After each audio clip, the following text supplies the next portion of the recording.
Hello students, स्वागत है आप सभी का हमारे इस ऑनलाइन प्लेटफॉर्म पर। आज अपने इस लेक्चर में बात करेंगे चंद्रयान की। पेपर की दृष्टि से भी बड़ा महत्वपूर्ण टॉपिक है चंद्रयान। अभी चर्चा में रहा, प्रत्येक भारत का प्रत्येक नागरिक, प्रत्येक निवासी इसको लेकर उत्साहित रहा है। तो चंद्रयान 3 पेपर के भी, और इंसान की यदि भारतीयों की बात करें तो भावनात्मक दृष्टि से भी अपने लिए काफ़ी अच्छा टॉपिक है, काफ़ी इम्पोर्टेंट टॉपिक है। तो चर्चा करते हैं शुरू। अपने इस लेक्चर में कवर करने वाले हैं चंद्रयान 3। इसका मतलब ये नहीं है कि अपन चंद्रयान 2 और चंद्रयान फर्स्ट जो है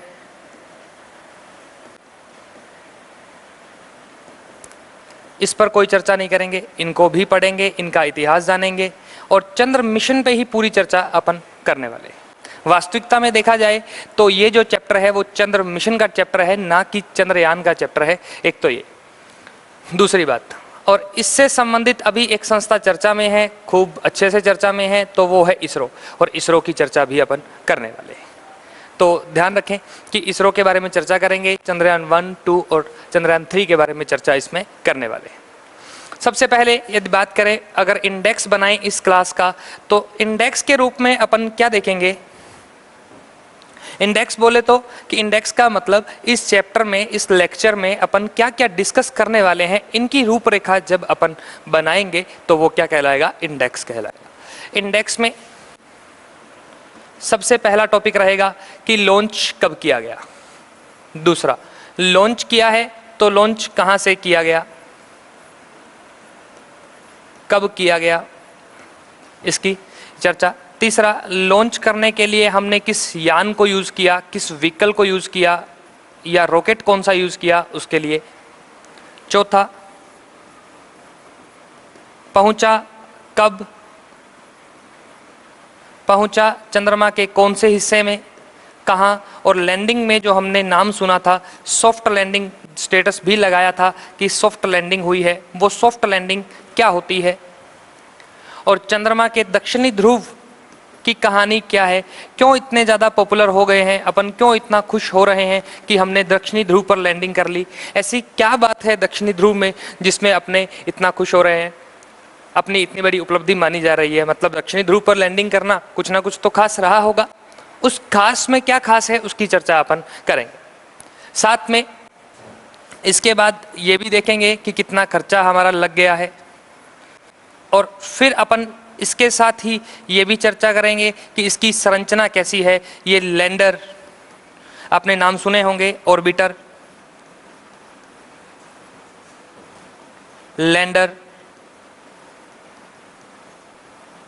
रोवर, ये क्या कहानी है, इसकी चर्चा भी अपन साथ में करने वाले हैं। तो ये अपना चंद्रयान 3 से संबंधित रहेगा। इसके बाद अपन पढ़ेंगे चंद्रयान फर्स्ट, चंद्रयान सेकंड, और लास्ट में अपन कवर करेंगे इसरो। और इसके बाद एक और चीज़ कि भारत के नाम कौन कौन से रिकॉर्ड बने हैं, उन रिकॉर्ड की भी जिक्र करेंगे कि भारत कौन सा देश बन गया है चंद्रमा पर जाने वाला, दक्षिणी ध्रुव पर जाने वाला कौन सा देश बन गया है। इसकी चर्चा अपन साथ साथ में करते हुए चले। तो आइए शुरुआत करते हैं। सबसे पहले चंद्रयान 3 की पहला टॉपिक है कि चंद्रयान लॉन्च कहाँ से किया गया, इसकी चर्चा करते हैं।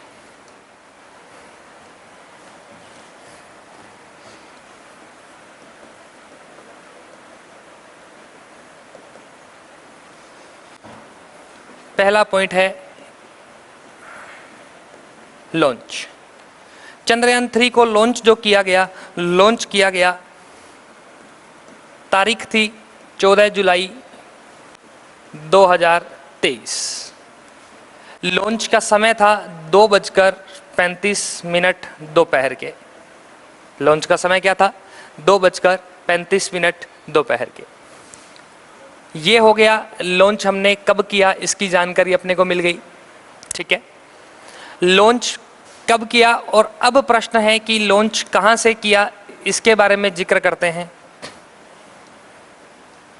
लॉन्च किया गया सतीश धवन अंतरिक्ष केंद्र,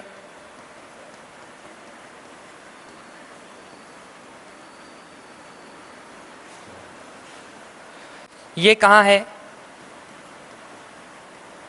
श्री हरिकोटा द्वीप पर है। और ये द्वीप कहाँ है, आंध्र प्रदेश में,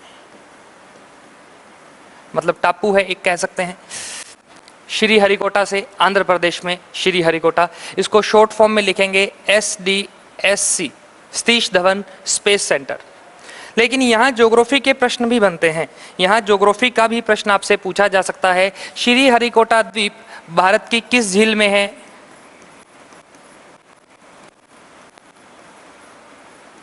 पुलिकट झील में। और भारत के कौन से तट पर है? पूर्वी तट पर है। जो अपने यहाँ बनाते हैं, यहाँ आंध्र प्रदेश है तो यहाँ ये झील बनी हुई है, इस झील के अंदर एक टापू है, एक प्रकार से द्वीप कहते हैं। वहाँ सतीश धवन अंतरिक्ष केंद्र, इसरो का एक सेंटर बना हुआ है जहाँ से इसरो अपने सैटेलाइट को लॉन्च करता है। सैटेलाइट लॉन्च सेंटर है Satish Dhawan space centre, Sriharikota, Andhra Pradesh. Geography के प्रश्न यहाँ भी बनते हैं कि पुलिकट झील कैसी झील का उदाहरण है?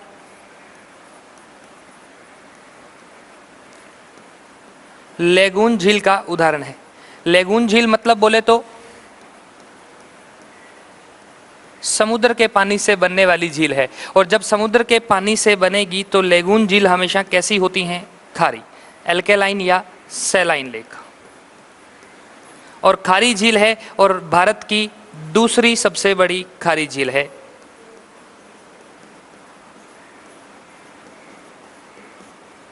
और पहली की बात करें तो पहली कौन सी है? चिल्का। चिल्का ओडिशा में है, वो भी लेगून का उदाहरण है। और ये किस राज्य में है? ओडिशा। ये जियोग्राफी के भी 3-4 प्रश्न बनते हैं साथ साथ में, आपको यहाँ एक बार रिवाइज करवा दिया मैंने, एक बार बता दिया थोड़ा सा ना। चंद्रयान लॉन्च कब हुआ? 14 जुलाई को। कहाँ, कितने बजे लॉन्च हुआ? 2:35 दोपहर में। और कहाँ से लॉन्च हुआ? SDSC श्रीहरिकोटा, आंध्र प्रदेश से इसको लॉन्च किया गया। क्लियर हो गया? अब बात करते हैं नंबर 2 पे। नंबर 2 पे अपनों ने टॉपिक पढ़ा था, कहाँ कब कंप्लीट हो गया।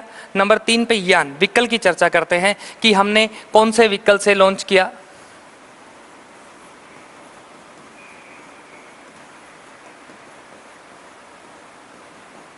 रॉकेट कौन सा यूज किया इसके लिए? रॉकेट यूज किया LVM-3 M4, ये हमारे रॉकेट का नाम है। GSLV है। देखिए रॉकेट भी 3 प्रकार के होते हैं, रॉकेट भी 3 प्रकार के होते हैं, जैसे यहीं बता देता हूँ एक बार आपको। SLV, PSLV, GSLV। Satellite launch vehicle, polar satellite launch vehicle, geosynchronous satellite launch vehicle. इस प्रकार से ये 3 प्रकार के सैटेलाइट होते हैं। इसमें से हमने GSLV में यूज़ किया है, और कौन सा यूज़ किया है? LVM-3 M4। और इस रॉकेट को ही कहा जा रहा है बाहुबली रॉकेट, बाहुबली के नाम से भी जाना इसको जा रहा है। हमने हमारे सैटेलाइट को किस रॉकेट के माध्यम से ऊपर भेजा है? वो हम रॉकेट है हमारा LVM-3 M4 है, जो GSLV का प्रकार है, और बाहुबली इस रॉकेट को कहा जा रहा है।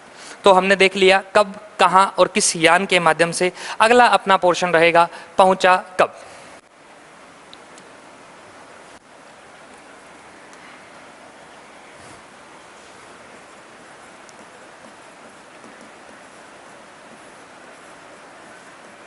पहुंचा कब? ये पहुंचा 23 अगस्त को, 23 अगस्त 2023 को पहुंचा। कितने बजे पहुंचा?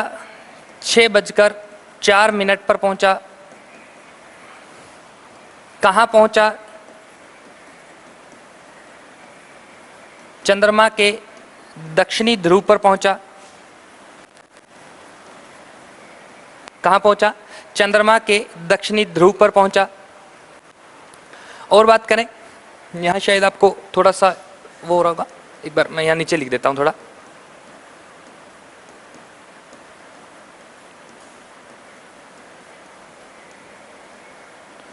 चंद्रमा के दक्षिणी ध्रुव पर पहुंचा। अगर मैं अक्षांशों के हिसाब से बात करूं तो 70 डिग्री वाले अक्षांशों में पहुंचा है। और अभी इसरो ने लैंड करवाने के बाद क्या किया है, जिस लैंडिंग साइट जो अपनी थी, लैंडिंग साइट बोले तो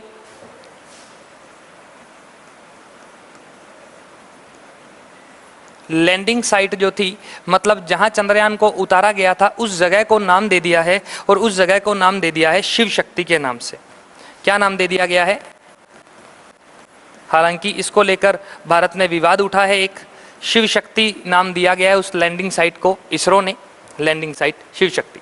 तो पूछेगा शिव शक्ति क्या है? शिव शक्ति वह जगह है जहां पर चंद्रयान को उतारा गया था, उस जगह को शिव शक्ति नाम दिया गया है। अक्षांशों के हिसाब से कहें, उस जगह की लोकेशन क्या है? 70 डिग्री अक्षांश है किसके? चंद्रमा के। और यदि ध्रुव की बात करें, हिस्से की बात करें, तो कौन सा ध्रुव है? चांद का दक्षिणी ध्रुव है, जहां हमने अपना सैटेलाइट उतारा है। अब पहुंचने में ही बात करें, जैसे चंद्रयान, ये अपनी पृथ्वी है,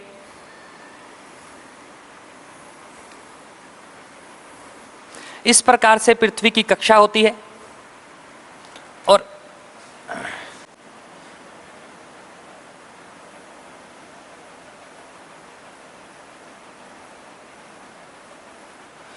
यह है चंद्रमा की कक्षा।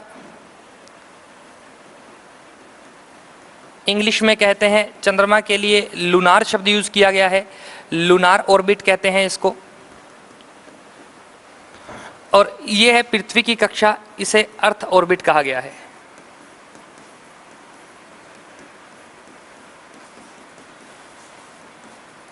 ऑर्बिट का मतलब कुछ नहीं होता, ऑर्बिट का मतलब होता है अपनी पृथ्वी के चारों तरफ जब चक्कर लगाएगा कोई सैटेलाइट, तो वो क्या कर रहा है? पृथ्वी की कक्षा में चक्कर लगा रहा है। पृथ्वी की कक्षा, ये पृथ्वी के आसपास वाले इलाके में घुमा। जब हमने इसे लॉन्च किया तो ये यहाँ, जब हमने 14 जुलाई को इसको लॉन्च किया तो ये पृथ्वी के चक्कर लगाता रहा। पहले चक्कर लगाना शुरू किया, इस लाइन पर आया, इस लाइन से फिर इसने अपना ट्रैक चेंज किया, फिर यहाँ आया, इससे फिर तीसरे वाले पे आया, फिर इस पे, और लास्ट में आकर इसने इस तरीके से मूवमेंट शुरू किया। किसकी तरफ? चंद्रमा की तरफ। इसको कहेंगे पृथ्वी की कक्षा। ये वाला जो मूवमेंट यहाँ से शुरू हुआ, चंद्रमा की तरफ जाने वाला, ये मूवमेंट शुरू हुआ 1 अगस्त को। और यहाँ जब वो पहुंचा, चंद्रमा की कक्षा में जब वो पहुंचा, तो उसने इस दिन लूनार ऑर्बिट में एंट्री किस दिन ली? उसने 5 अगस्त को। लूनार ऑर्बिट में एंट्री किस दिन लेता है? 5 अगस्त को एंट्री लेता है। और लैंड किस दिन करता है यहाँ पे? वो अपने डेट मैंने आपको बताया, ऊपर लिखी हुई है, कहाँ? 23 अगस्त तक। ऐसा नहीं है कि चंद्रमा की कक्षा में पहुंचा और जाते ही लैंड कर गया। पहले गया, चंद्रमा के चक्कर लगाता रहा, लगभग 18 दिन तक उसने चंद्रमा के चक्कर लगाए, और चक्कर लगाकर लास्ट में फिर अपनी लैंडिंग करवाई गई। इसलिए अपने यहाँ पे 5 अगस्त को एंट्री ली और 23 अगस्त को लैंडिंग करी, मतलब 18 दिन तक उसने क्या किया? चक्कर लगाए। तो ये आपको पता लग गया। आगे बात करें, अब आपने लैंडिंग की चर्चा कर रहे हैं तो नाम सुना होगा सॉफ्ट लैंडिंग।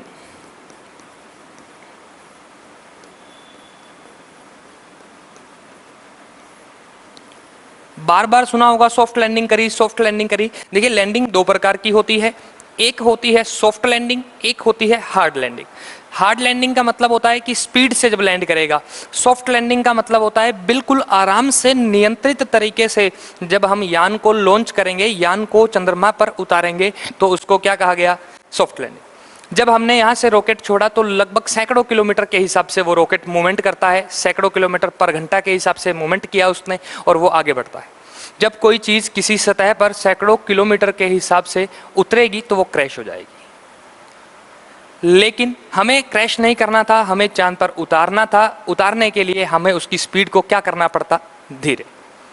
तो इसरो ने अपने यहाँ से जो सैटेलाइट भेजा, उस सैटेलाइट को स्पीड से गया, लेकिन जैसे ही वो चंद्रमा पर उतरने वाला था, उसकी स्पीड को 20-25 किलोमीटर पहले उसकी स्पीड को कंट्रोल किया। कंट्रोल करवा के इसरो ने लैंडिंग को बिल्कुल स्मूथली मूवमेंट करवाया, और स्मूथली मूवमेंट करवाकर इस तरीके से लैंडिंग करी। इस प्रक्रिया को ही हम किस नाम से जानते हैं? अगर ये मान लो ये चंद्रमा है और ये सैटेलाइट है, अगर वो इस प्रकार से उतरता, स्पीड से उतरता, तो वो क्या होता? हार्ड लैंडिंग, जिसका दूसरा नाम होता है क्रैश लैंडिंग। हार्ड लैंडिंग होता है जिसका दूसरा नाम होता है क्रैश लैंडिंग। ये तब करवाई जाती है जब हमने सैटेलाइट को भेजा, सैटेलाइट ने अपना काम पूरा किया, चंद्रमा की ऑर्बिट में घूमता रहा, जिस उद्देश्य के साथ अपनों ने भेजा था वो उद्देश्य उसने पूरा किया, और लास्ट में हम उसकी क्या करवा देते हैं? हार्ड लैंडिंग करवाकर उसको फिनिश कर देते हैं। तो इस प्रकार से हार्ड लैंडिंग तब करवाई जाती है। लेकिन हमने इसे जो चंद्रयान 3 भेजा है, हमने सिर्फ उसे रहने के लिए भेजा है कि भाई तू जा वहाँ पे, हमें बता उसके बारे में कि चांद क्या है, उसकी रिसर्च कर, हमें उसकी जानकारी दे। तो इसलिए हम हार्ड लैंडिंग तो करवा नहीं सकते थे, हमें क्या करवानी थी, सॉफ्ट लैंडिंग करवानी थी। तो सॉफ्ट लैंडिंग का मतलब होता है जब यान को नियंत्रित तरीके से, सैटेलाइट को नियंत्रित तरीके से जब चंद्रमा पर उतारा गया, बिल्कुल स्मूथली मूवमेंट करवा कर उतारा गया, तो वो क्या कहते हैं, सॉफ्ट लैंडिंग। 10 किलोमीटर 10.8 किलोमीटर प्रति घंटा की रफ्तार से इसको मूवमेंट करवाया गया। लास्ट में जब वो उतरने वाला था उस समय तीन ऐसा कुछ था, 3 मीटर प्रति सेकंड के हिसाब से ऐसी लैंडिंग थी उसकी। अपने एग्जाम में नहीं आएगा, साधारण सी बात है, आपको बताया जा रहा है वैसे ही। तो ये कहानी समझे। अब मुद्दा है, अपने लास्ट में करेंगे, दक्षिणी ध्रुव को बाद में डिस्कस करेंगे। हाँ, तो यहां आपने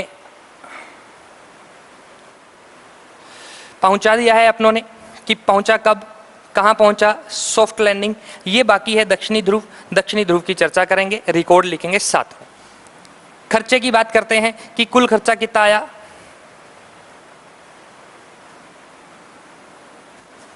यदि खर्चे का जिक्र किया जाए तो खर्चा इसमें आया 615 करोड़ रुपए। बड़ा सस्ता मिशन है अपना। जैसे मैं सस्ता क्यों कह रहा हूं, 615 करोड़ कम नहीं है, लेकिन इसरो के पॉइंट ऑफ व्यू से, सैटेलाइट लॉन्च करने के पॉइंट ऑफ व्यू से बड़ा सस्ता मिशन है। अभी हाल ही में लूना 25 का नाम आपने सुना होगा, जो रूस का था, चंद्रयान पर जा गया था, मात्र 5 दिन में पहुंचने वाला था, लेकिन दुर्भाग्य से वो क्या हो गया, क्रैश हो गया और वो पहुंच नहीं पाया, लैंडिंग उसकी नहीं हो पाई। तो वो उस पर जो बजट आया था 16,500 करोड़ के आसपास, लगभग 16,500 रुपए, 16,500 करोड़ रुपए का खर्चा आया था। अगर हम उससे कंपेयर करें तो हमारे वाला मिशन बड़ा सस्ता है, बड़ा अच्छा है और कामयाब भी हुए हैं अपने इसमें। तो इसके बारे में 615 करोड़ रुपए। आगे बात करें अपन खर्चे के बाद जिक्र करें तो इसमें अपनों ने संरचना का जिक्र करेंगे। तो एक बार देख लेते हैं, ठीक है। संरचना,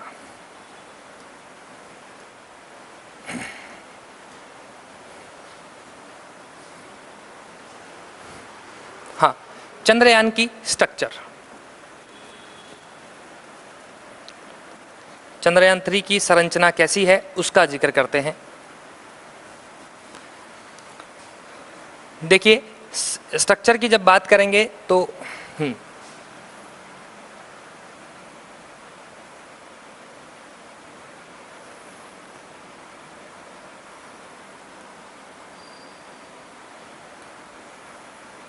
इस प्रकार की स्ट्रक्चर रहती है।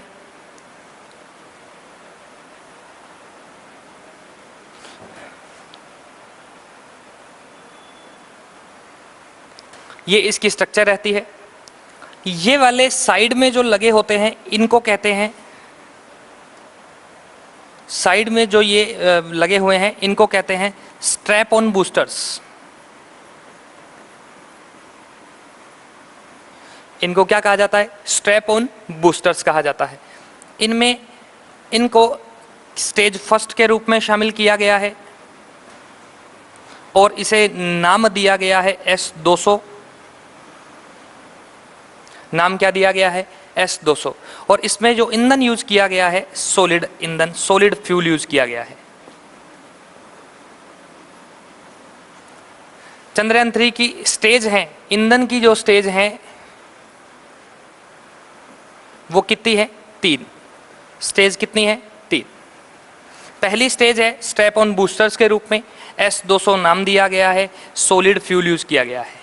अब आप कहेंगे सर सॉलिड फ्यूल क्या होता है। एक सैटेलाइट को लॉन्च करने के लिए हमें उसमें सॉलिड और लिक्विड 2 प्रकार के फ्यूल यूज करते हैं। सॉलिड और लिक्विड 2 प्रकार के फ्यूल यूज करते हैं। एक फ्यूल होता है जैसे HTPB नाम से होता है, इसकी आपके काम का नहीं है। जो लोग स्पेस टेक्नोलॉजी पढ़ते हैं, जो लोग स्पेस टेक्नोलॉजी पढ़ेंगे, जो टेक्नोलॉजी साइंस एंड टेक्नोलॉजी का पार्ट होता है स्पेस टेक्नोलॉजी, उसके अंदर जब सैटेलाइट की संरचना को पढ़ा जाता है तब अपने पढ़ते हैं कि फ्यूल कितने प्रकार के होते हैं। सॉलिड फ्यूल होता है, एक तो फ्यूल रहता है, एक ऑक्सीडाइजर रहता है। ऑक्सीडाइजर बोले तो ऐसा पदार्थ जो फ्यूल को जलाने में सहायता करता है वो क्या कहलाता है? ऑक्सीडाइजर। O2 जैसे ऑक्सीजन के रूप में होता है, और भी कुछ ऐसे गैसें होती हैं, तो वो आपको ध्यान में रखना, बस इतना ध्यान रखना है कि स्टेज फर्स्ट में क्या है? सॉलिड फ्यूल है और नाम क्या है? S200। ये वाली इसकी स्टेज 2 है जिसका नाम दिया गया है L110M, जिसको नाम क्या दिया गया है? L110M नाम दिया गया है। और यहाँ फ्यूल कौन सा यूज किया गया है? लिक्विड फ्यूल यूज किया गया है। और स्टेज 2 में जो इंजन यूज किया गया है CE20 इंजन यूज किया गया है, जिसको अपने विकास इंजन के नाम से भी जानते हैं, विकास इंजन के नाम से भी जानते हैं। आगे बात करें, ये इसकी स्टेज 3 रहती है।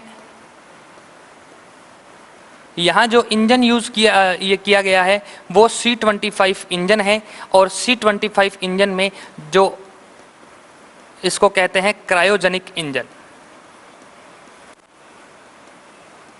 और क्रायोजेनिक इंजन बिल्कुल लेटेस्ट इंजन होते हैं और इनमें लिक्विड रूप में हाइड्रोजन और ऑक्सीजन को यूज किया जाता है। ये क्रायोजेनिक इंजन फ्यूल के रूप में हाइड्रोजन और ऑक्सीजन का यूज करते हैं, लेकिन कैसी फॉर्म में यूज करते हैं? लिक्विड फॉर्म में यूज करते हैं। एक तो ध्यान में रखना है। क्रायोजेनिक इंजन की बात करूं तो क्रायोजेनिक इंजन पर एक मूवी बनी है, रॉकेटरी।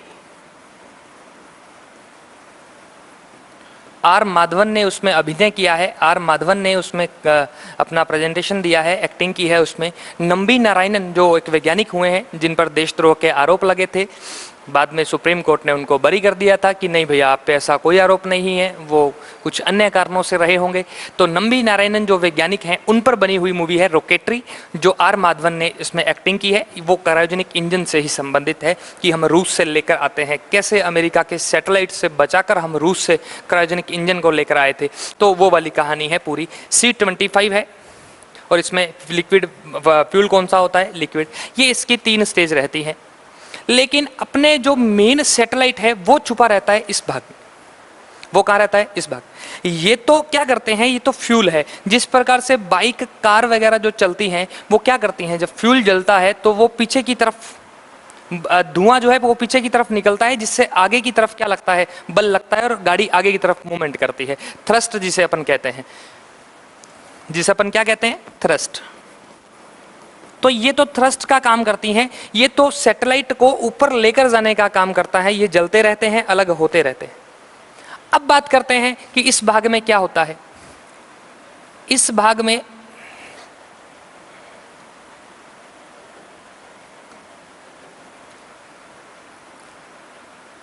में इस प्रकार से एक सैटेलाइट रहता है।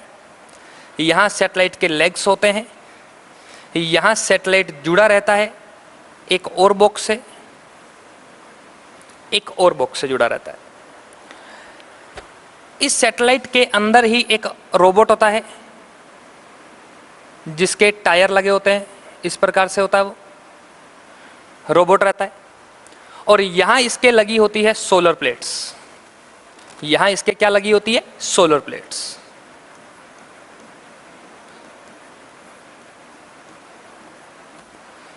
ये वाली क्या है? लेग्स, इसके पैर हैं। और ये वाला जो है ये रहेगा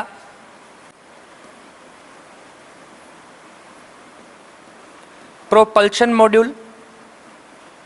अगर साधारण भाषा में कहूं तो फ्यूल टैंक। साधारण भाषा में कहूं तो फ्यूल टैंक। जब चंद्रमा की कक्षा में पहुंचेंगे तो ये वाला सैटेलाइट पहुंचेगा, इसको भी तो मूवमेंट करने के लिए फ्यूल चाहिए, तो इसके लिए हमने सीधी सीधी कहें तेल की टंकी, जो साधनों में लगी जो होती है वो तेल की टंकी, वो प्रोपल्शन मॉड्यूल कहलाता है। ये भी लास्ट में जब ऑर्बिट में बिल्कुल पास में चला जाता है तो प्रोपल्शन टैंक भी क्या हो जाता है, अलग हो जाता है, ये भी सैटेलाइट से अलग हो जाता है। फिर काम रहता है इसका। अब आप कहोगे सर इसके अंदर क्या कहानी है? इसके अंदर कहानी ये है, इसकी सारी जो राम कहानी है, इस बड़े वाले बॉक्स को तो हम क्या कहते हैं? लैंडर। बड़े वाले बॉक्स को क्या कहते हैं? लैंडर। और अंदर वाला जो रोबोट है, इस रोबोट को क्या कहते हैं? रोवर। इस रोबोट को क्या कहा जाता है? रोवर। लैंडर का मतलब होता है, लैंडर का मतलब होता है कि वह हिस्सा, चलिए आपको बताते हैं। अभी ध्यान रखेंगे, सैटेलाइट के तौर पे बड़ा बॉक्स, बड़े बॉक्स को लैंडर, लैंडर के अंदर ही क्या छुपा होता है? रोवर। और सैटेलाइट के साइड में लगी होती है सोलर प्लेट्स, सैटेलाइट के पांव, और ये जोड़ने वाला हिस्सा, और ये जो टैंक है एक प्रकार से इसे अपन टैंक लिख सकते हैं, फ्यूल टैंक, प्रोपल्शन मॉड्यूल, इसे जो किताबी नाम है इसका प्रोपल्शन मॉड्यूल है।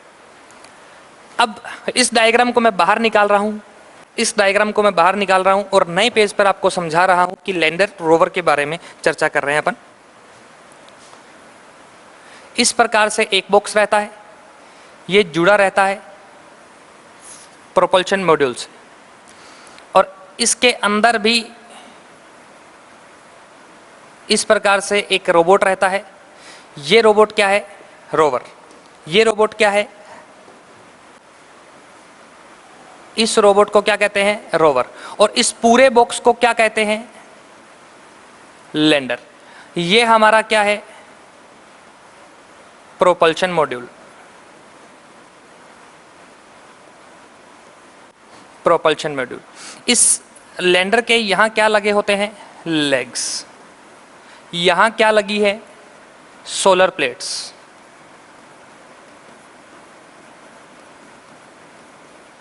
यहां लगी होती हैं, या कह दो कि अगर यहां नहीं माने अपन, यहां नहीं माने तो सोलर प्लेट होती है इसके 3 साइड में, इस प्रकार से सोलर प्लेट्स होती हैं। ठीक है, अब हमने जो मिशन भेजा है, इस मिशन में क्या होगा, यहां देख लिया। अभी हमने ऑर्बिटर को नहीं लगाया है। सैटेलाइट के 3 हिस्से होते हैं। सैटेलाइट में एक तो होता है ऑर्बिटर, थोड़ा नीचे लिख देता हूं, एक तो होता है ऑर्बिटर, एक होता है लैंडर,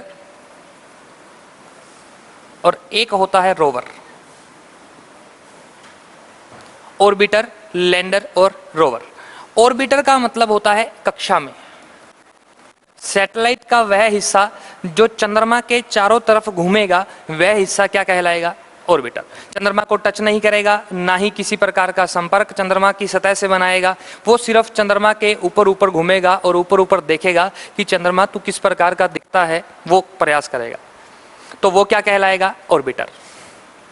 सैटेलाइट का वह हिस्सा जो चांद पर उतरेगा, जो चांद पर उतरेगा और चिपक जाएगा, एक ही जगह पर रहेगा, वो क्या कहलाएगा?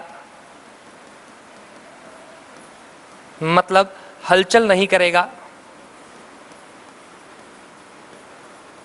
वो क्या कहलाएगा? लैंडर। और लैंडर के अंदर ही क्या छुपा है? रोवर। और रोवर एक प्रकार का क्या होता है? रोबोट। और रोबोट की खास बात कि ये मूवमेंट करते हैं, ये हलचल करते हैं, ये चलते हैं। तो रोवर की बात करें तो रोवर क्या करेगा? 6 टायर वाला एक रोबोट है जो चंद्रमा की सतह पर चलेगा।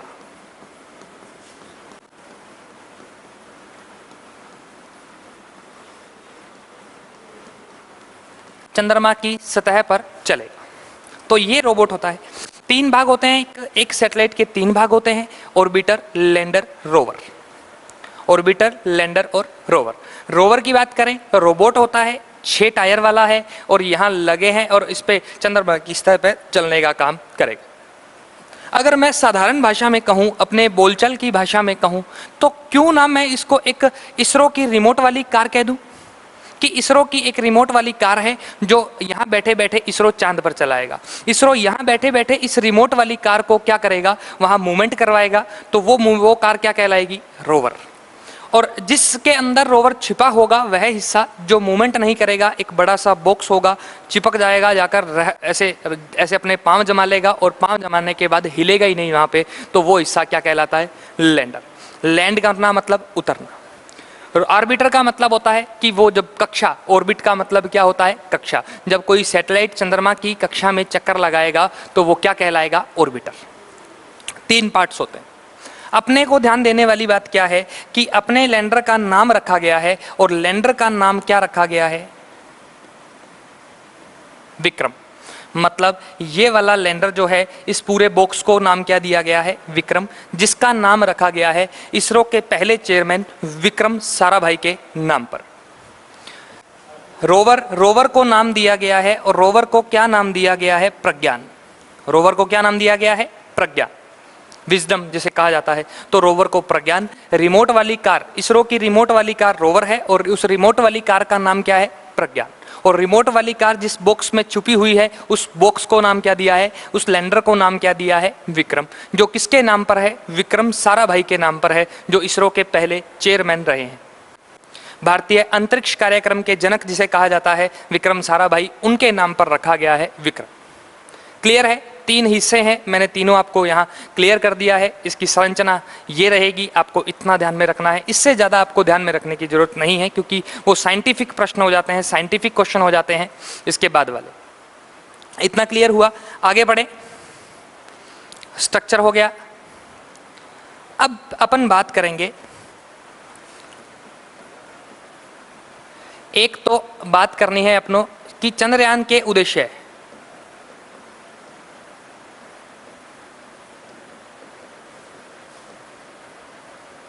ऑब्जेक्टिव्स क्या है चंद्रयान के, कि हमने इतना झंझट किया क्यों, हमारा इस झंझट करने का मतलब क्या है, इस झंझट के पीछे कुछ ना कुछ कारण तो छिपे हुए हैं। वो कारण क्या है, उन कारणों की चर्चा करते हैं कि क्यों। नंबर 1, सबसे पहले तो हमने ये विकसित करना था क्या? सॉफ्ट लैंडिंग की तकनीक।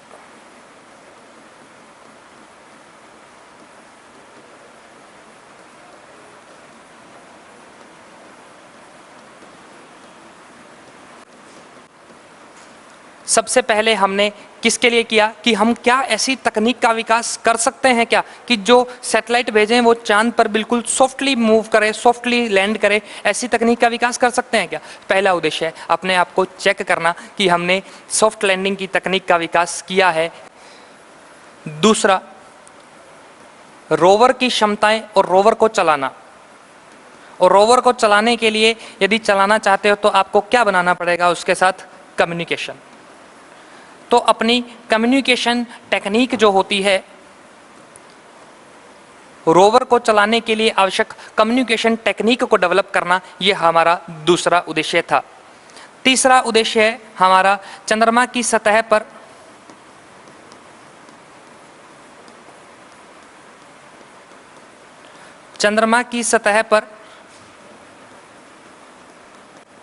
वैज्ञानिक प्रयोग करना।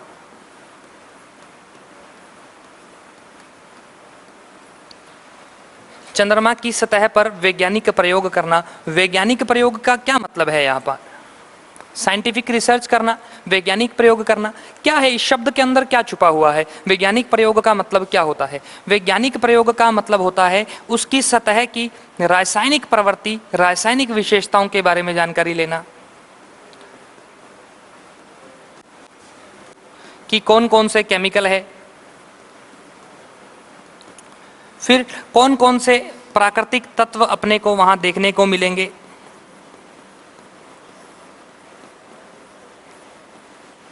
फिर पानी से संबंधित क्या तथ्य हैं, और लास्ट में वहाँ की मिट्टी से संबंधित क्या रिसर्च है, मिट्टी से संबंधित क्या क्या बातें हैं। जब हम कहते हैं कि इन सब की खोज करेंगे तो वो क्या कर रहे हैं? वैज्ञानिक प्रयोग कर रहे हैं।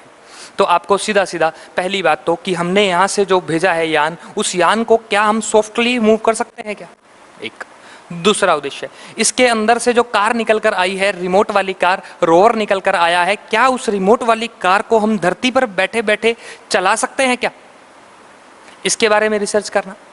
तीसरा, कैपेसिटी डेवलप करना। तीसरा, हमारे रिसर्च करनी है हमें। रिसर्च क्या करोगे तुम चांद पर जाकर?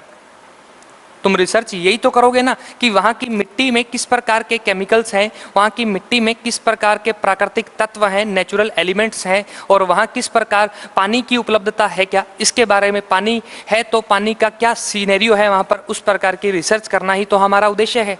और यही चंद्रयान के 3 उद्देश्य हैं। ये चंद्रयान 3 हमने जो किया है, जो हमने 615 करोड़ रुपए खर्च किए हैं, उन 615 करोड़ को खर्च करने का मतलब क्या है, ये चंद्रयान 3 में ये आपको तीनों बता दिए गए हैं। क्लियर है? आगे बढ़ते हैं, आगे जिक्र करेंगे,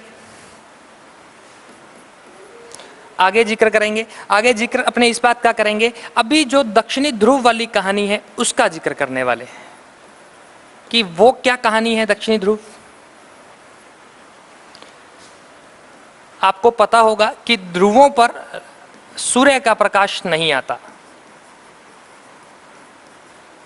और जो गर्मी और सर्दी है वो किसकी देन है? सूर्य देवता की देन है।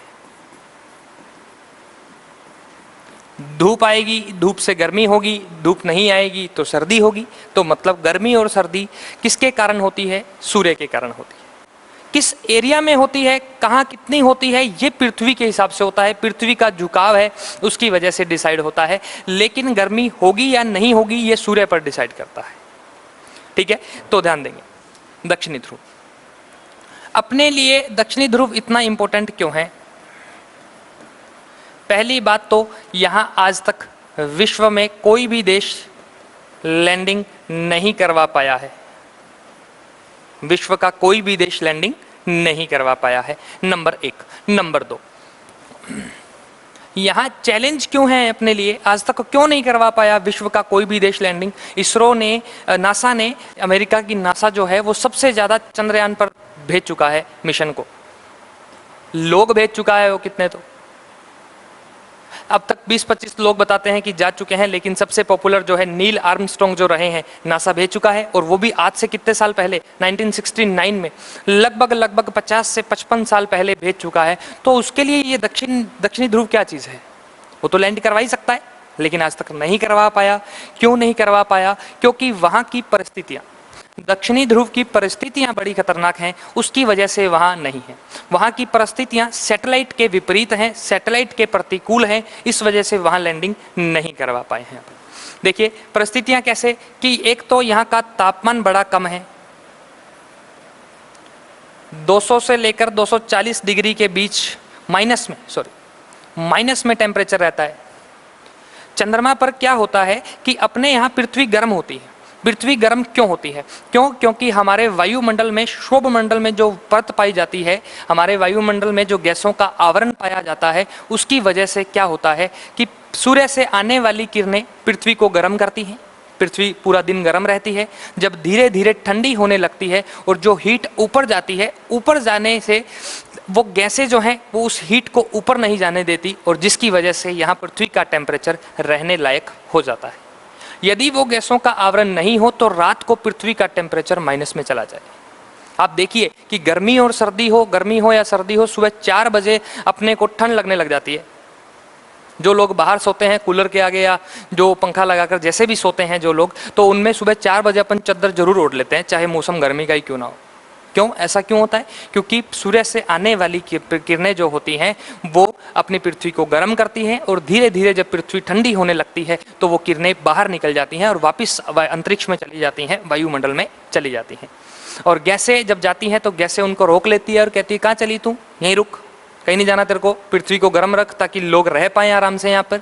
तुम वापस चले जाओगे, हीट वापस चली जाएगी, तो पृथ्वी रहने लायक नहीं रहेगी। इसलिए अपने अब चांद पर कैसी गैसें? चांद पर गैसें नहीं होती, दिन में आया प्रकाश आया तो वहाँ वापस पूरा ठंडा हो जाता है। और ध्रुव वाला इलाका है तो वहाँ एक वैसे ही सूर्य की किरणें नहीं पहुँच पाती हैं, जिसकी वजह से क्या होता है, जिसकी वजह से वहाँ टेम्परेचर काफ़ी कम होता है, नंबर 1। दूसरा मैंने क्या कहा, सूर्य का प्रकाश नहीं पहुंच पाएगा। सैटेलाइट जो हैं उनके अंदर उपकरण लगाए गए हैं, और उन उपकरणों की खास बात क्या है कि उन उपकरणों को यूज करने के लिए बैटरी डाली गई है। अब वो बैटरी को चार्ज करने के लिए, अब अंतरिक्ष में अपन लंबी तार तो यहाँ से भेज नहीं सकते कि ले भाई तू यहाँ से तार लगा दे, तू सैटेलाइट चलेगा, तार अपने बिजली सप्लाई कर देगी, संभव नहीं है। तो इसके लिए वहाँ क्या डाला गया, बैटरी डाली गई, और बैटरी के साथ मैंने पढ़ाया था भी संरचना में सोलर प्लेट्स लगाई गई हैं, सौर ऊर्जा की जो प्लेटें हैं वो लगाई गई हैं। अब सौर ऊर्जा की प्लेटें के माध्यम से उसे क्या मिलेगी, बिजली मिलेगी, और बिजली से क्या चलेंगे, उपकरण चलेंगे। अब मैंने कहा ध्रुव वाला इलाका है, तो ध्रुव वाले इलाके में सूर्य का प्रकाश नहीं पहुंचता, तो वो इसलिए चैलेंजिंग है। तो इसीलिए चंद्रयान 3 में काफ़ी प्लेटें लगाई गई हैं ताकि किसी न किसी हिस्से से रोशनी जरूर प्राप्त हो जाए उसको। इसलिए ये है चैलेंज है वहाँ का कि सूर्य का प्रकाश नहीं पहुँचता, जिससे हमारे सैटेलाइट वहाँ सर्वाइव नहीं कर पाते। ठीक है, अब यहीं पे अगर मैं आपको एक और प्रश्न बताऊं कि चंद्रयान मिशन की जो अवधि है, चंद्रयान मिशन की जो अवधि है वो कितने दिन की है, 14 दिन की। और ये दिन किसके हिसाब से हैं, पृथ्वी के हिसाब से। यदि चंद्र दिन की बात करूं, चांद के हिसाब से बात करूं, तो चांद के हिसाब से कितने दिन की अवधि है उसकी, 1 दिन की। चांद का 1 दिन पृथ्वी के कितने दिन के बराबर है, 14 दिन के बराबर है। और चांद के लिए शब्द यूज किया गया है लूनार। तो लूनार डे आपसे पूछा जाए तो लूनार डे कितने हैं, 1 है। और अर्थ डे पूछा जाए तो अर्थ डे की अवधि कितनी है। जब हमने 23 अगस्त को लैंड किया तो उस दिन क्या हुआ, चंद्रमा पर दिन निकल आया, रात की अवधि समाप्त हो गई, चंद्रमा पर दिन निकल आया। अब 14 दिन बाद में क्या होगा, चंद्रमा पर वापस रात हो जाएगी। रात होने के कारण वहाँ सूर्य का प्रकाश नहीं आ पाएगा, और सूर्य का प्रकाश नहीं आएगा तो हम अपने उपकरणों का इस्तेमाल नहीं कर पाएंगे, उनसे हमारा संपर्क टूट जाएगा, बैटरी डिस्चार्ज हो जाएगी, जिसके बाद वो 14 दिन तक ही चल पाएंगे, और जिसके बाद वो चल नहीं पाएंगे और हमारा जो सैटेलाइट से कनेक्शन है वो टूट जाएगा। ऐसा माना जा रहा है, ऐसा बताया जा रहा है कि ऐसा होगा। ठीक है, तो ये वाली कहानी है। तीसरा, जहां हमने दक्षिणी ध्रुव पर जो साइट चुनी है वहां बड़े बड़े गड्ढे हैं। वहां क्या है, बड़े बड़े गड्ढे हैं, सैटेलाइट के उतरने में भी दिक्कत आने की संभावना है। तो इस प्रकार की संभावना थी, इस प्रकार की बातें हैं जो दक्षिणी ध्रुव पर लैंडिंग को इम्पोर्टेंट बना देती हैं, और ऐसा करने वाला भारत पहला देश बन गया है। अभी तक कोई भी देश दक्षिणी ध्रुव पर लैंडिंग नहीं करवा पाया है। ठीक है, तो ये आपको ध्यान में रखना है, गड्ढे वाली कहानी। अब अगर बात करें तो रिकॉर्ड क्या बनाए इंडिया ने,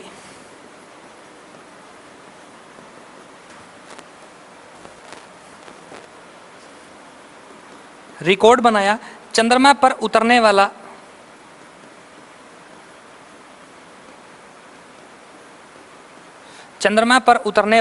कौन सा देश, चंद्रमा पर उतरने वाला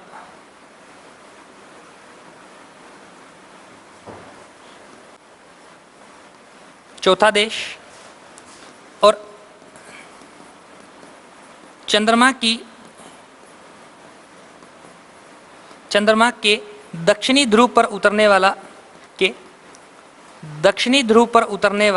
पहला देश।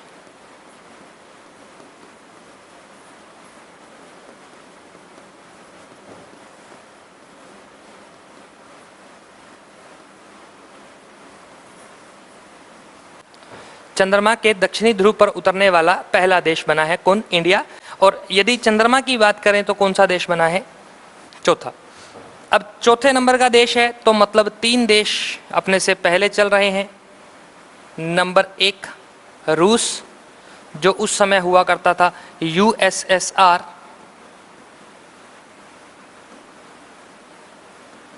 सोवियत संघ। दूसरा देश है अमेरिका, और अमेरिका की अंतरिक्ष एजेंसी है नासा, अमेरिका। और तीसरा देश है चीन। यही क्रम है, सबसे पहले, उसके बाद और लास्ट में 2023 में कौन उतर गया है, इंडिया। ठीक है, तो ये वाले अपनी बात है। आगे बढ़े, दक्षिणी ध्रुव हो गया, हमारा रिकॉर्ड बन चुका है। रिकॉर्ड के साथ अब हम चर्चा करेंगे किसकी, इन देशों की चर्चा कर लेते हैं कि इन देशों ने कौन कौन से मिशन भेजे। देखिए, चांद पर सबसे पहले कौन सा देश पहुंचा, रूस, जो उस समय एक संगठन के रूप में हुआ करता था, यूएसएसआर के रूप में, जिसे हिंदी में कहा जाता है सोवियत संघ, सोवियत यूनियन। यूएसएसआर क्या था, यूएसएसआर रूस की विचारधारा रखने वाले 15 देशों का एक संगठन था जो 1991 में टूट गया था, और उसमें से सबसे बड़ा देश जो निकल कर आया था वो रूस निकल कर आया था। इसलिए हम रूस को साथ में क्या लिख देते हैं, सोवियत संघ का नाम लिख देते हैं, यूएसएसआर। बात करें यूएसएसआर की तो इसकी अंतरिक्ष एजेंसी का नाम है रोसकोस्मोस। इस अंतरिक्ष एजेंसी ने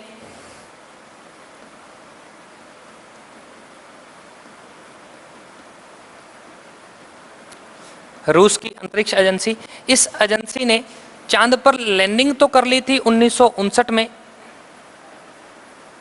लेकिन ये काउंट नहीं होती, काउंट होती है ये वाली 1966 वाली, और इसको कहते हैं सॉफ्ट लैंडिंग। तो सबसे पहले रूस पहुंचा था कहां पर, चांद पर 1966 में, और कौन सी लैंडिंग करी थी, सॉफ्ट लैंडिंग उन्होंने की थी। आगे बात करें, रूस के बाद दूसरा देश अमेरिका है। अमेरिका की अंतरिक्ष एजेंसी है नासा, और नासा चांद पर पहुंच गया था इसके कुछ ही महीने बाद 1966 में। हालांकि इसका जो मिशन था लूना 9, उसका नाम था लूना 9। 1966 में नासा कहां पहुंच गया, चांद पर पहुंच गया। लेकिन नासा कहां टिकने वाला था, नासा को लगा कि यार क्यों ना एक और रिकॉर्ड बनाया जाए, तो नासा वालों ने इंसानों को चांद पर भेजा, और इंसानों को चांद पर भेजने के लिए 1969 में उन्होंने एक मिशन चलाया जिसका नाम था अपोलो 11। इसमें 3 लोगों को भेजा था, और उन 3 में से एक व्यक्ति जो चांद पर उतरा था उसका नाम था नील आर्मस्ट्रॉन्ग। नील आर्मस्ट्रॉन्ग व्यक्ति चांद पर वॉक किया इस बंदे ने। ये 3 व्यक्तियों का समूह था, उसमें से नील आर्मस्ट्रॉन्ग को भेजा। हालांकि ऐसी भी कहानियां आती हैं कि जाना इनके साथ वाले व्यक्ति को था, लेकिन किसी कारणवश वो नहीं उतरे, और उतरा कौन, नील आर्मस्ट्रॉन्ग, और इतिहास में याद किसे किया जाने लगा, नील आर्मस्ट्रॉन्ग को। तो ये ध्यान रखें, अपोलो 11 1969 इंसान भेज चुका है नासा चांद पर। फिर चीन की बात करें, चीन 2019 में चांद पर गया। चीन ने कब भेजा, 2019 में। और लास्ट में भारत है, और भारत ने कब लैंडिंग करी चांद पर, 2023 में। चांद पर पहुंचने वाले 4 देश आपके सामने। ठीक है, आगे बढ़ें। ये अपनी इसकी चर्चा कर ली, दक्षिणी ध्रुव की भी चर्चा कर चुके हैं अपन इंडिया का भी देख चुके हैं कि इंडिया के मामले में कि चौथा देश बन गया है। वो सारी जानकारी आपको यहाँ प्रोवाइड करवा दी गई है, इस स्लाइड को भी ध्यान में रखेंगे। आगे बढ़ते हैं। अभी यदि थोड़ा सा अगर मैं आपको बताऊं चंद्रयान 3 और चंद्रयान 2 के बारे में, कि चंद्रयान 3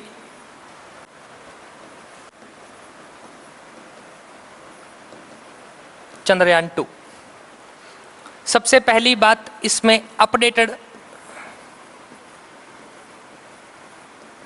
सॉफ्टवेयर और हार्डवेयर का यूज किया गया। अगर आपको सीधा सीधा अगर 2-4 पॉइंट बताना चाहूं कि चंद्रयान 2 और चंद्रयान 3 में डिफरेंस कभी करना पड़े आपको, जो बच्चे रिटन एग्जाम देंगे, मेंस का एग्जामिनेशन देंगे, उनके लिए प्रश्न आ सकता है कि चंद्रयान 3 चंद्रयान 2 से किस प्रकार भिन्न है। इसरो की इस बार की एक क्वालिटी ये रहती है कि इसरो ने पहले इसका एनालिसिस किया कि हम चंद्रयान 2 में असफल क्यों हो गए। अपने लिए, स्टूडेंट्स के लिए एक बड़ी सीख है इसके अंदर, चंद्रयान के अंदर, कि इसरो ने सबसे पहले ये देखा कि हम चंद्रयान 2 में असफल क्यों हो गए। जैसे उदाहरण से समझते हैं, चंद्रयान 2 हमारा सफल क्यों नहीं हो पाया, सिर्फ ऑर्बिटर ही काम कर रहा है, लैंडर काम क्यों नहीं किया, क्योंकि लैंडर को लैंड करवाते वक्त हमारा उससे कनेक्शन टूट गया। मतलब दिक्कत किस में आई, सॉफ्टवेयर में। तो इसरो ने पहले सॉफ्टवेयर पे काम किया कि सॉफ्टवेयर को मजबूत रखना है। फिर चंद्रयान 2 को बात करें तो उसके पैर थोड़े कमजोर थे, उसकी जो लेग्स थी उनको मजबूत किया गया, इनकी लेग्स को स्ट्रॉन्ग किया गया चंद्रयान 3 में। तो इसका उल्टा कि सॉफ्टवेयर कमजोर थे, लेग्स कमजोर थी। तीसरा, इसकी जो लैंडिंग साइट थी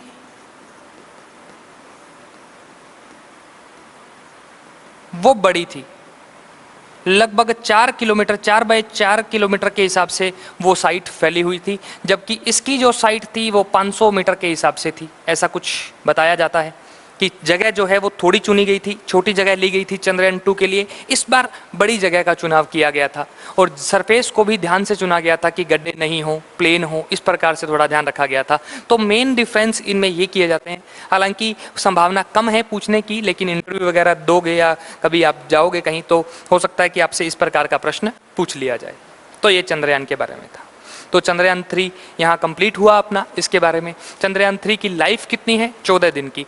अर्थ के हिसाब से, चांद के हिसाब से कितने दिन की लाइफ है? 1 दिन की लाइफ है। इस बात का ध्यान रखेंगे। और चांद के लिए जो शब्द यूज किया जाता है वो लूनार किया जाता है साइंटिफिक लैंग्वेज में। साइंटिफिक है नाम इसका।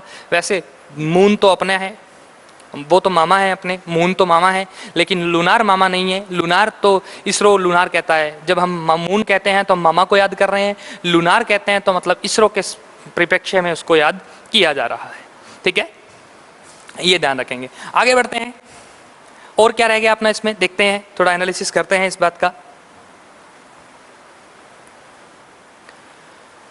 अब अपने को बात करनी है चंद्रयान 1 के बारे में, चंद्रयान 2 के बारे में और चंद्रयान 3 के बारे में।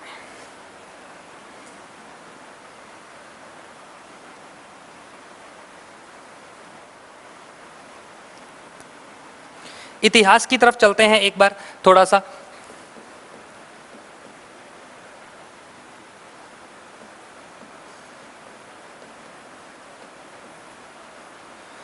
चंद्रयान नहीं, चंद्रयान मिशन पढ़ेंगे अभी अब एक बार अपन।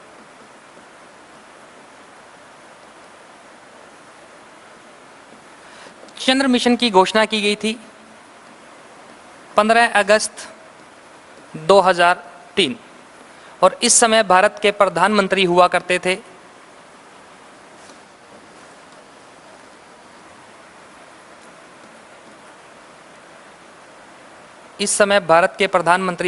थे अटल बिहारी वाजपेयी।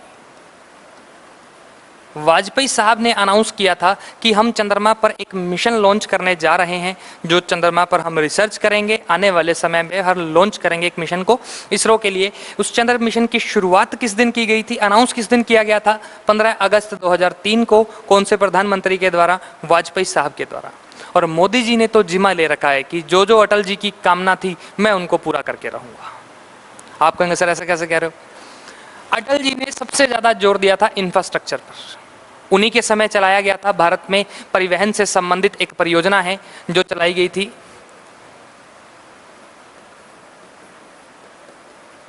स्वर्णिम चतुर्भुज परियोजना, गोल्डन क्वाड्रिलेटरल प्रोजेक्ट। लॉन्च किया गया था 25 अगस्त 2000 को। इसमें है क्या?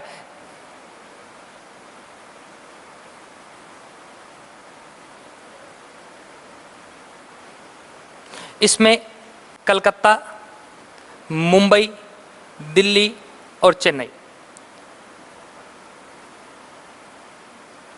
इस प्रकार का एक त्रिभुज बनेगा। हम दिल्ली, मुंबई, चेन्नई और कलकत्ता, इन चारों शहरों को जोड़ने के लिए एक सड़क बनाएंगे, जो नेशनल हाईवेज बनाए जाएंगे। इसी परियोजना को देखो, इस प्रकार का एक डायग्राम बन गया, अंदर चतुर्भुज बन गया। दिल्ली, मुंबई, कोलकाता और यहां चेन्नई, इस प्रकार का एक डायग्राम बनता है। तो इसी क्वाड्रिलेटरल प्रोजेक्ट कहते हैं इसको। तो ये भी किसने लॉन्च किया था? अटल बिहारी वाजपेयी साहब ने। और अभी मोदी जी भी अपने, नितिन गडकरी साहब जो हैं, मोदी जी के जो मंत्री हैं, परिवहन मिनिस्टर, ट्रांसपोर्टेशन मिनिस्टर जो हैं अपने यहाँ पर, नितिन गडकरी साहब, तो वो भी इंफ्रास्ट्रक्चर पर काफ़ी जोर दे रहे हैं। तो एक तो दूसरा प्रोजेक्ट था चंद्र मिशन, ये भी वाजपेयी साहब ने किया, तो लॉन्च किया। दूसरा और तीसरा चंद्रयान 2 और चंद्रयान 3 दोनों के दोनों मोदी जी के काल में लॉन्च हुए हैं। तो ये भी कहीं ना कहीं उनकी ही प्रोजेक्ट हैं, उनको ही पूरा किया जा रहा है। तो अब अपन बात करते हैं, और इसी मिशन के तहत पहला चंद्रयान छोड़ा गया था। चंद्रयान 1 छोड़ा गया था, लॉन्च किया गया था इसे लॉन्च किया गया था इसको, कहाँ से लॉन्च जो किया गया, कब लॉन्च किया गया? 22 जुलाई 2008 को। कहाँ से किया गया था? SDSC space Satish Dhawan space centre कहाँ है? श्री हरिकोटा, आंध्र प्रदेश। आपको पहले पढ़ा चुके हैं, आंध्र प्रदेश। रॉकेट कौन सा यूज किया गया, या व्हीकल कह दो, यान कौन सा यूज किया गया इसके लिए?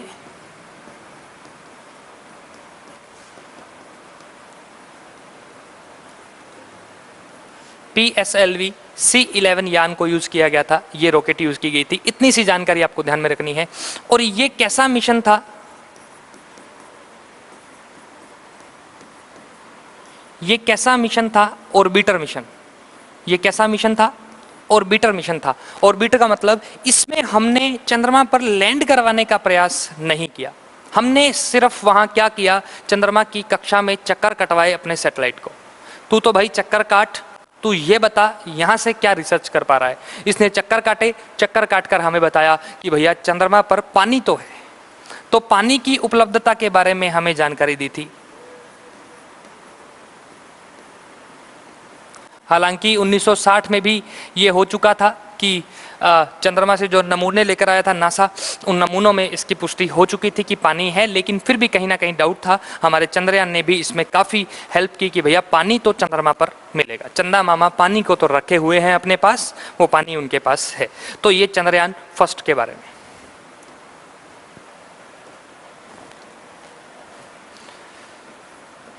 दूसरी बात करें चंद्रयान 2 की। चंद्रयान 2 इसको लॉन्च कब किया गया, इसको कब छोड़ा गया? 22 अक्टूबर 2019 को। कब छोड़ा गया? 22 अक्टूबर 2019 को। और लॉन्च करने के लिए हमने उस लॉन्च कहाँ से किया? वही सेंटर है अपना सतीश धवन स्पेस सेंटर। कहाँ है? आंध्र प्रदेश। पुलिकट झील वाला जो कहानी बताई थी मैंने, ज्योग्राफी के प्रश्न भी बताए थे आपको साथ साथ में, ठीक है।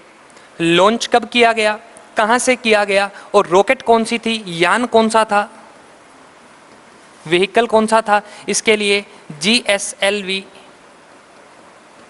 MK3 हमने यूज किया था। इसके लिए GSLV M3 हमने यूज किया था इसके लिए, ठीक है। आगे बढ़े। इसके अंदर क्या था? इसके अंदर तीनों थे। तीनों का मतलब वो 3 जुड़वा भाई बहन है। नंबर 1 ऑर्बिटर, मतलब चंद्रमा की कक्षा पर चक्कर लगाने वाला, चंद्रमा की कक्षा में चक्कर लगाने वाला हिस्सा भी हमने भेजा, ऑर्बिटर। एक ऐसा हिस्सा भी भेजा जो चंद्रमा की सतह पर उतरेगा। नंबर 3 उस उतरे हुए हिस्से में से क्या निकल कर आएगी? रिमोट वाली कार, जिसको हम क्या कहेंगे? रोवर। और रोवर को नाम क्या दिया गया है? प्रज्ञान। लैंडर को नाम क्या दिया गया है? विक्रम।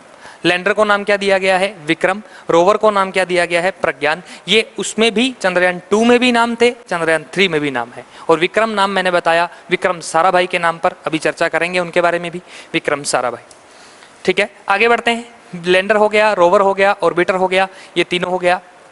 लेकिन इसकी लैंडिंग के समय हमारा इससे कम्युनिकेशन लॉस्ट हो जाने के कारण हमारा इससे ये कामयाब नहीं हो पाया था। इसरो ने 3 साल और 10 महीने, लगभग 4 साल तक रिसर्च किया कि हम फेल क्यों हुए, और उसके कारणों को तोड़ कर निकाला, और लास्ट में क्या मिली? सफलता मिली। एक स्टूडेंट के जीवन में भी यही रहता है। पहली बार पेपर देते हो, नहीं समझ में आती कहानी, नहीं पता लगता पेपर का, उसकी कमियों को सीखिए, उसकी कमियों से सीखेंगे, सीख कर फिर हम ज़्यादा फाइट करेंगे तो जल्दी सेलेक्ट हो जाएंगे। ये भी हमारी एक कहानी है, ठीक है। आगे बढ़ते हैं। ये चंद्रयान 2 के बारे में। अब लास्ट अपना टॉपिक रह गया, एक रह गया है इसरो। लास्ट अपना टॉपिक क्या रह गया है? इसरो। इसरो की फुल फॉर्म की बात की जाए, इंडियन स्पेस रिसर्च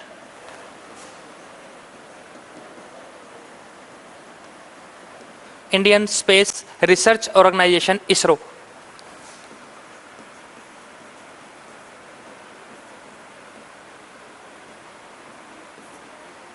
इसरो की स्थापना। अब बात करें सबसे पहले इसरो की स्थापना का। दूसरा प्रश्न आएगा इसरो का मुख्यालय कहाँ है। तीसरा प्रश्न आएगा इसरो के चेयरमैन के बारे में।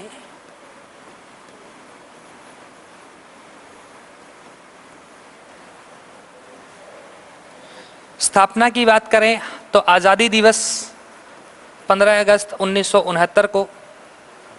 मुख्यालय कहाँ बनाया गया इसका, बेंगलुरु में। चेयरमैन की बात करें तो वर्तमान में इसके चेयरमैन हैं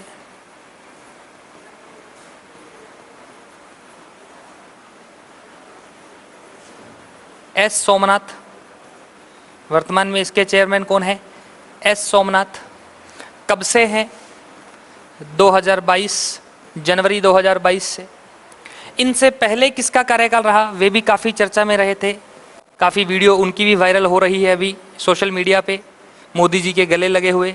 के सिवान साहब, ये कब से कब तक रहे थे, 2018 से 22। इसरो में अब तक कुल कितने चेयरमैन रह चुके हैं, कुल चेयरमैन की संख्या है 11। अब आ रहा है मोस्ट इंपॉर्टेंट नाम अपने इतिहास का भी। इसरो के प्रथम चेयरमैन कौन थे,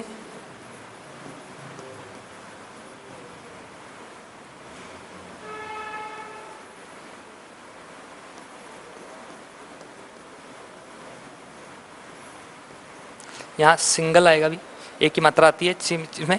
प्रथम चेयरमैन कौन थे,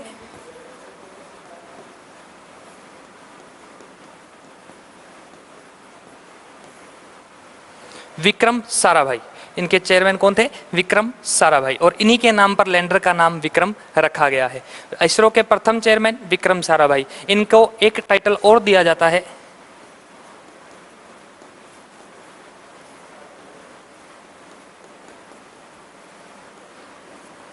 भारतीय अंतरिक्ष कार्यक्रम का जनक।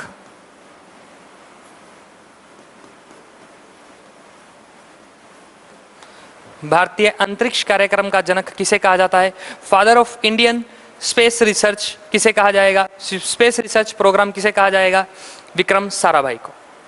विक्रम साराभाई के नाम से आप यहीं पे एक दो स्टैटिक जीके के फैक्ट याद कर सकते हो। क्या याद करोगे,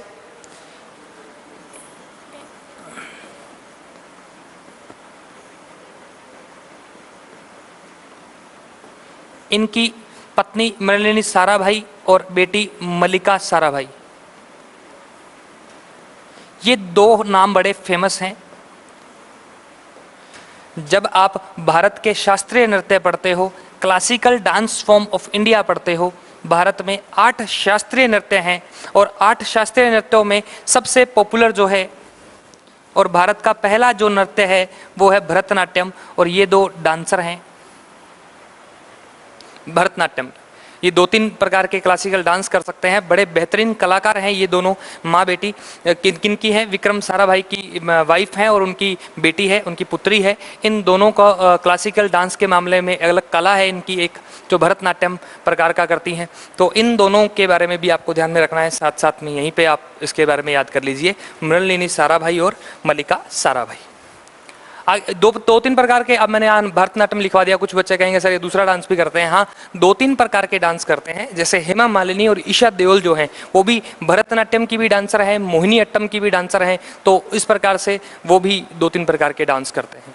शास्त्रीय नृत्य अब पता होना चाहिए क्या होते हैं शास्त्रीय नृत्य, सर्च करेंगे नेट पर, डेफिनेशन क्या होती है शास्त्रीय नृत्य की, जिनका किताबों में उल्लेख है ऐसे नृत्य, जिनके नियम कायदे कानून होते हैं ऐसे नृत्य, और जिनमें स्टेप फिक्स रहते हैं कि अभी इस स्टेप पर हाथ को इतने डिग्री पर रखना है, वो क्या कहलाते हैं, शास्त्रीय नृत्य कहलाते हैं। एक होते हैं फोक डांस, लोक नृत्य कहते हैं उनको, मतलब जिनमें कोई नियम कायदे नहीं है, मस्ती से मजे से जैसे मन में आए वैसे करो, वो क्या कहते हैं, लोक डांस वगैरह होते हैं। ठीक है, लोक नृत्य कहलाते हैं। तो ये आपको इसरो के बारे में ध्यान रखना है। अब लास्ट में अपन 2 मिनट में चर्चा कर लेते हैं इसरो के रिकॉर्ड्स। 2 मिनट में चर्चा किसकी कर लेते हैं, इसरो के रिकॉर्ड्स की चर्चा कर लेते हैं।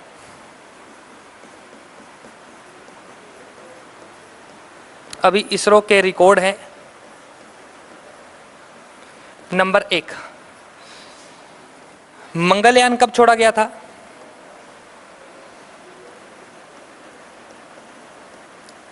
मंगलयान कब छोड़ा गया था?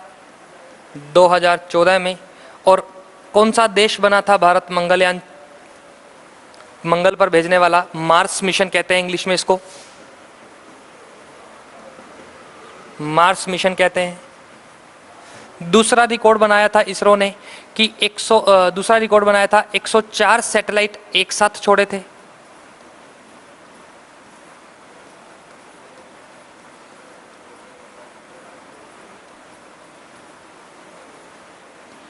चार सैटेलाइट एक साथ छोड़े थे। और ये सैटेलाइट कब छोड़े गए थे? 2017 में। सबसे ज्यादा सैटेलाइट एक साथ छोड़ने का रिकॉर्ड बनाया था इसरो ने। तीसरा है, इसमें और बात करें 104 सैटेलाइट के बाद बात करें तो इसमें यह भी है कि 2017 हो गया, और कौन सा है? हाँ, एक इसरो ने 2018 में IRNSS Indian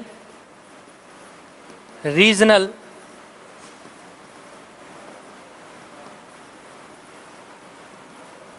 navigation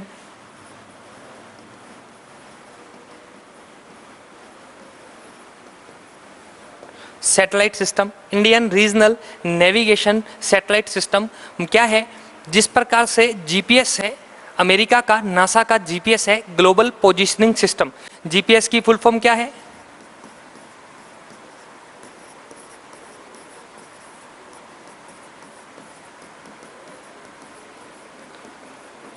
global positioning system. GPS किस देश का है? अमेरिका का। और अंतरिक्ष एजेंसी का नाम पूछे तो किसका है? नासा का। जो पूरे विश्व में जीपीएस क्या है? जीपीएस 24 या 32 ऐसे कुछ सैटेलाइट होते हैं। उन सैटेलाइट को अंतरिक्ष में छोड़ा गया है, उनको इस प्रकार से सेट किया गया है कि वो पूरे विश्व का नेविगेशन आपको उपलब्ध करवा देंगे। उन सैटेलाइट के समूह को ही क्या कहा गया है? जीपीएस कहा गया है। वो जो इसका सैटेलाइट है, उन सैटेलाइट से हम पूरे विश्व में देख सकते हैं।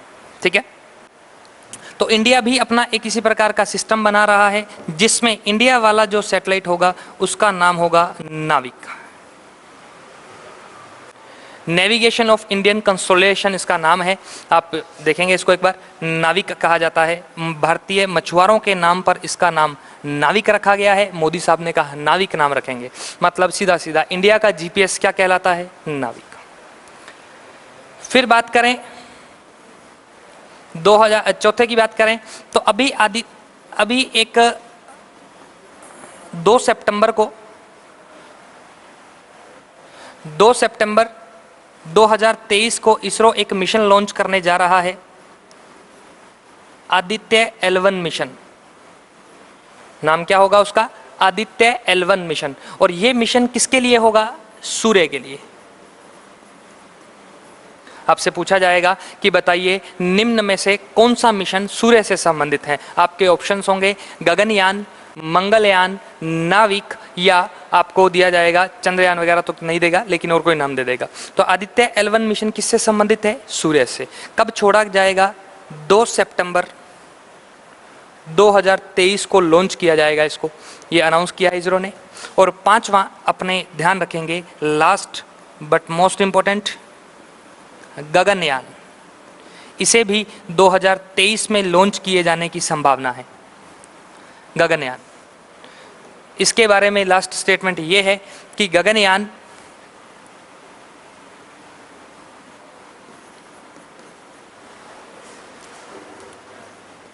मानव अंतरिक्ष मिशन है।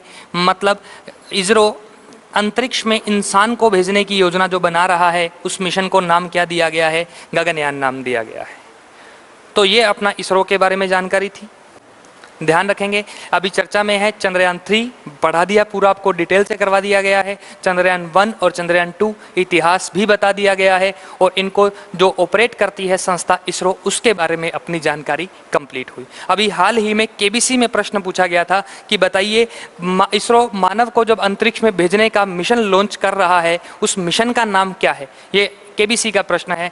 पेपर में भी इस प्रकार के प्रश्न पूछे जा सकते हैं। तो गगनयान है उसका नाम। तो आपसे पूछेगा गगनयान क्या है? ऐसी योजना है, ऐसा प्लान है जिसमें अंतरिक्ष जो अपना स्पेस स्टेशन है 450 किलोमीटर की ऊंचाई पर जो ISS इंटरनेशनल स्पेस स्टेशन जो लगा हुआ है, उसके अंदर अपने पास ऐसी तकनीक बनाएंगे अपन कि हम यहाँ से इंसान को बिठाएंगे तो 450 किलोमीटर ऊपर भेज देंगे। वो ऐसा मिशन क्या कहलाने वाला है? गगनयान।